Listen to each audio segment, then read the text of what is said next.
అందరికీ నమస్కారం. నేను మీ కిరా కార్పిని. రీసెంట్గా కొడాలి నానికి ఏదో అస్వస్థతకు గురయ్యాడు. వెంటనే అతను కూడా ఏజీ హాస్పిటల్ హైదరాబాద్ తీసుకురావడం జరిగింది. మొదట గ్యాస్ట్రిక్ ట్రబుల్ అనుకున్నారు. ఆ తర్వాత గుండెకి సంబంధించినటువంటి ఇతర జబ్బులు కూడా బయటపడ్డాయి. అంటే కొంచెం సీరియస్గా ఉందని చెప్పడం జరుగుతుంది. మొదట అతన్ని హైదరాబాద్కి కాకుండా చెన్నైకి తీసుకెళ్తా అన్నారు.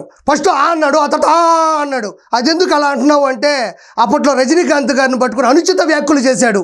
దారుణమైనటువంటి బూతులు మాట్లాడడం జరిగింది రజనీకాంత్ గారి గురించి. కాబట్టి హైదరాబాద్ లాగా వాళ్ళు ఆంధ్రప్రదేశ్ లాగా చూసి ఊరుకోరుగా ఇక్కడ వాళ్ళలాగా. అది పడయప్ప ఫ్యాన్స్. కాబట్టి మద్రాసు కానీ వెళ్ళాడంటే పడేసి కొడతారని భయపడి ఇక్కడికి రావడం జరిగింది. ఈ మహానుభావుడు గురించి పూర్తిగా చెప్పాల్సిన అవసరం లేదు, మీకు తెలిసే ఉంటుంది. ఇతను కొడాలి నాని. ఇతను భూమి మీద బూతుల స్థాపికుడు. అదేవిధంగా బూతుల రాజ్యంకి ఆజ్యం పోసినవాడు. వైఎస్ఆర్సీపీ ఓటమికి మెయిన్ చిట్కా ఈ గుట్కా. కర్మ ఎవరిని వదిలిపెట్టదు. ఒక లోకేష్ గారిని, ఒక సిపిఎన్ గారిని, ఒక పవన్ కళ్యాణ్ గారిని, కార్యవర్గాన్ని, నాయకుల్ని, ఒకరిని కాదు ఆడవాళ్ళని ఇష్టారాజ్యంగా ఇష్టం వచ్చినట్టు నోటికి ఎంత వస్తే అంత మాట్లాడడం ఆ రోజుల్లో జరిగింది. కాబట్టి కర్మ ఎవరిని వదిలిపెట్టదు. కాబట్టి కర్మ ఎవరిని వదిలిపెట్టదు, కొడాలి నానిని అయితే అసలు వదిలిపెట్టదు. ఉదాహరణ చెప్పాలంటే అతను ఎందుకలా బూతులు మాట్లాడాడంటే అకౌంట్లోకి అమౌంటు, చేతిలోకి పేపరు, నోట్లోకి బ్యాగ్ పేపరు, గుట్టక కూడా వేయలేనంత గుట్కా వేసుకోవడం, మతం ఎక్కి మంది మీద పడడం వల్ల ఈరోజు ఈ స్థాయికి దిగజారిపోయాడు. మనోడే కాదు, ఇంతకుముందు వర్రా రవీందర్ రెడ్డి, అదేవిధంగా పోసాని కృష్ణమురళి, అదేవిధంగా రీసెంట్గా వలమనేని వంశీ, ఆ ముగ్గురు తర్వాత నెక్స్ట్ ఉన్న కోవలో ఉన్నది ఎవరు అంటే మన గుట్కా నాని. భయపడ్డాడు. అతని కళ్ళల్లో భయం వచ్చింది.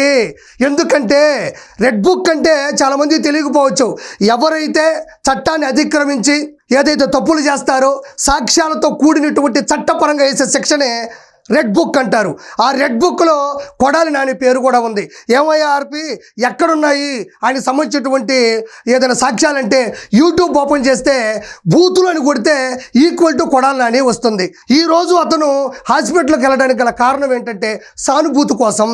మరి సానుభూతి కోసం వెళ్తే మాట్లాడిన బూతులు ఎక్కడ పోతాయి? సానుభూతు నాట్ ఈక్వల్ టు మాట్లాడిన బూతు. కాబట్టి కొడాలి నాని ఎన్ని బూతులు అయితే మాట్లాడాడో ఆ బూతులన్నీ కూడా యూట్యూబ్లో ఉన్నాయి, ఇన్స్టాగ్రామ్లో ఉన్నాయి, ట్విట్టర్లో ఉన్నాయి. అన్ని చోట్ల కూడా వైరల్ అయ్యి సభ్య సమాజం తలదించుకునేటట్టు కూడా మన చంద్రబాబు నాయుడు గారిని, లోకేష్ గారిని, పవన్ కళ్యాణ్ గారిని, నాయకుల్ని, ఆడవాళ్ళని ఎట్ట పడితే అట్ట దారుణంగా మాట్లాడినటువంటి వ్యక్తి ఈ కొడాలి నాని. గుడివాడకి సంబంధించినటువంటి ఎలాంటి ఎదుగుదల కానీ అభివృద్ధి కానీ పట్టించుకోవడం కానీ అసభ్య పదజాలను మాత్రం దారుణంగా మాట్లాడినటువంటి వ్యక్తి ఇతను. నేను ఆ భగవంతుణ్ణి మనస్ఫూర్తిగా కోరుకుంటున్నా.